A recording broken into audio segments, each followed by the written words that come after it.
Three brave amigos are we, brother to brother. Welcome back to this already the final segment of today's Price of Business, and it's been a fun one. A lot of interesting information. You know, it's kind of cool. Sigmund Kramer, my producer extraordinaire, all the different types of personalities and the different subjects we cover on a single show. Oh yes. Sometimes they're even fun to listen to. Occasionally, absolutely. And today I thought was really good. I enjoyed both of them. No, it's and good I to see mention Kent again. All of them, rather. It was good seeing Kent again. Absolutely.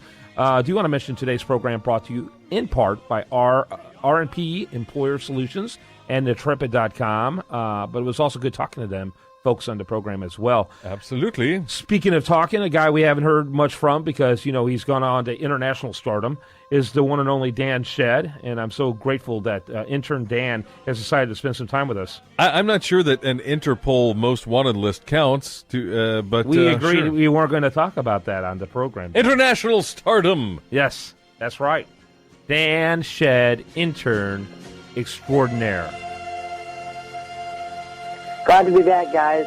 It's been a while. So tell us, Dan, what do you got for us today? We send Dan out every day to find ridiculous stories that are humorous or outrageous or at least irreverent and occasionally irrelevant. He's our man under the streets. Under the He's a man on the street that people keep walking on. So, Dan, what do you have for us today? Well, taking a selfie with a raccoon is probably not a good idea. A University of Nebraska football player took a roadside selfie with a raccoon and in the process got bit by the raccoon. Yes, exactly. Oh, my goodness. Okay. I saw a squirrel selfie, and it was like that, too. And that squirrel literally mugged that dude. Did you ever see the movie Elf with Will Ferrell? I did. Yes. The scene where he goes through the Central Park or wherever he's in the woods, and he sees the raccoon, and then he goes to try to give it a hug, and it just totally attacks him. That's what I'm picturing right now, Dan.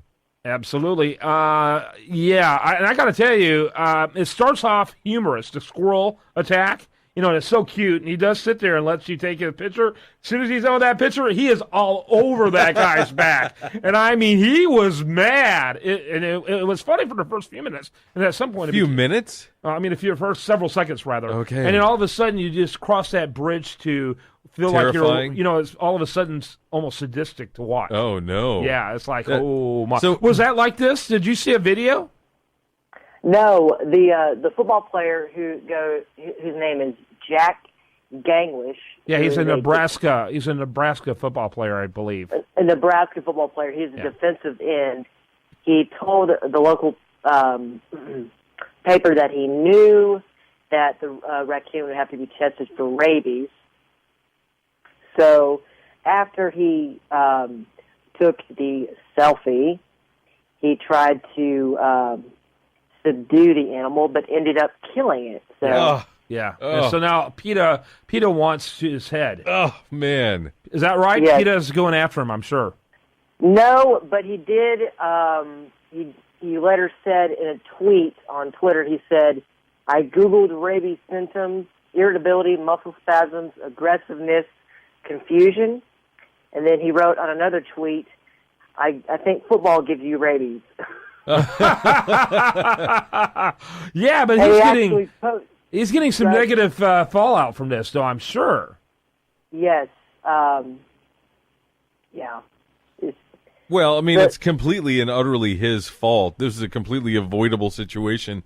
You're not supposed to interact with wildlife, and if you do, you suffer the consequences. And so, the poor raccoon was just defending himself. Hey, this guy's a defensive end. He should understand that. Yeah, exactly. He plays defense. Yeah, he plays defense. And he actually posted a picture on Twitter of the bite. And it's a pretty gnarly bite, too. So yeah, it's not pretty. Word right there on his calf. It looks like on his calf. Yeah, it is on his calf. Yeah, doesn't look good. Doesn't look good at all. So did he get treated for rabies? Well, he killed the raccoon, so they're going to test the raccoon first. When did this happen? This happened December 5th. So I'm sure the raccoon's already been tested. Yes. So what were the results? Yeah, we need drum roll, by the way. I don't have it. The Huffington Post did not go any further with the... You got to stop going to the Huff. You know what? Nobody worth noting ever writes for the Huffington Post. Yeah, well, thank you very much. That was my former producer, Sigmund Kramer. By the way, I have a great article over there, Huffington Post, right now. You're going to want to check, and a brand new one coming out about how what's his name of that guy we had on? David Horowitz went crazy. David Horowitz. Yeah. The decline and crash of David Horowitz. So you're going to want to check that out. It's not published yet, but there's plenty of recent articles by me. Well, wait a second. This may be your last article. Are you going to end up getting sued? Oh, no. I know how to walk that line. Oh, okay. Okay, good. I've seen others walk that line. Oh, my goodness. Yeah. The rise and fall of David Horowitz. Yeah. Mainly fall. Yeah. Well, that'll be an interesting article. I'll have to read it. People are going to argue that he fell before my program. So, so anyway, I've been doing some little bit of post-show research, and yeah.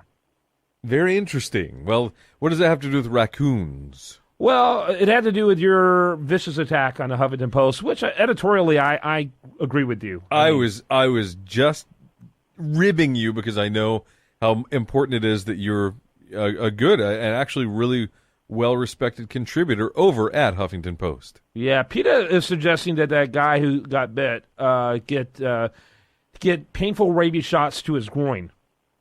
That's what they're suggesting. Yeah. But other than that, I'm not seeing any reference to whether or not he's going to need rabies shots by any news source. Yeah. Now, but these same people are probably against torture. Like torture report that came out. No, they're probably okay with that because it was only humans. It's against humans. You're right. But what if they use animals in the torture? Oh, you got to forget that. Yeah. Even if that so-called torture end up leading to a cure to major diseases, forget about it. Right. Because animals are better than people. Apparently. I have to say there's something to that. I mean, I know a lot of people that aren't even as nice and cuddly and friendly and worth being around as animals.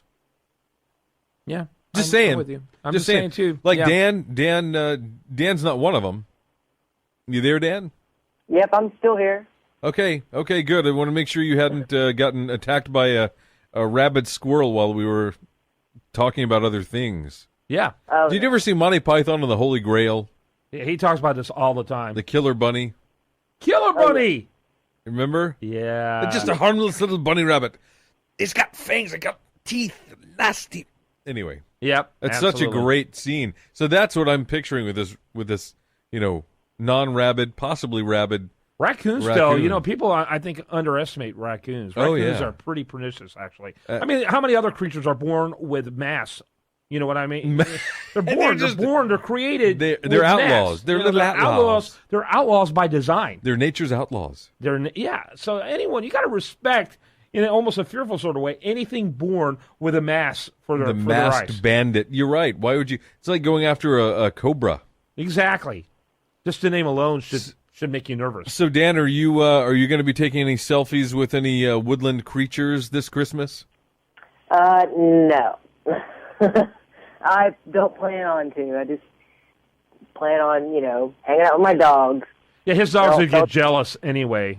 He does selfies with his dogs. Well, let's hope your dogs don't turn on you. Yes. Well, if he goes and takes pictures with other animals, they might. Cujo. All right, that was it. By the way, do want to mention that you'll have a link, I'm sure, to an article about this over at priceofbusiness.com. I encourage the listener to check that out.